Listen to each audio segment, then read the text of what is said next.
एक दिन गौतम बुद्ध अपने शिष्यों के साथ एकदम शांत बैठे हुए थे। उन्हें इस प्रकार बैठे हुए देख शिष्य चिंतित हुए कि कहीं वह अस्वस्थ तो नहीं हैं।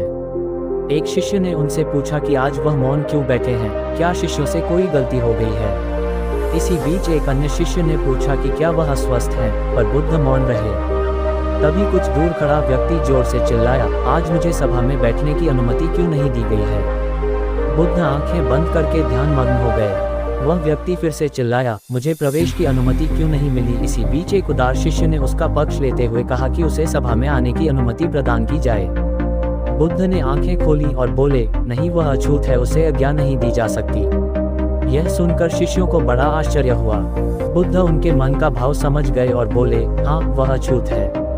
इस पर कई शिष्य बोले, हमारे आश्रम में जात पात का कोई भेद ही नहीं, फिर वह अछूत कैसे हो गया। तब बुद्ध ने समझाया, आज वह क्रोधित होकर आया है। क्रोध से जीवन की एकाग्रता भंग होती है। क्रोधी व्यक्ति प्रायः मानसिक हिंसा कर बैठता है, इसलिए जब तक वह क्रोध में रहता है तब तक अछूत होता है। इसलिए उसे कुछ समय एकांत में खड़े रहना चाहिए। क्रोधित शिष्य भी बुद्ध की बातें सुन रहा था। पश्चाताप की अग्नि में तप कर वह समझ चुका था कि अहिंसा ही मनुष्य का महान कर्तव्य व परम धर्म है। वह बुद्ध के चरणों में गिर पड़ा और कभी क्रोध न करने का प्रण लिया। आशय यह है कि क्रोध के कारण व्यक्ति अनर्थ कर बैठता है और पश्चाताप उसे बाद में होता है, जिसका कोई लाभ नहीं मिलता। इसलिए हमें क्रोध नहीं करना चाहिए।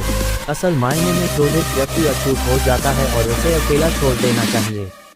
क्रोध करने से तन, मन और धन तीनों की हानि होती है। क्रोध से ज्यादा हानिकारक कोई और वस्तु नहीं है।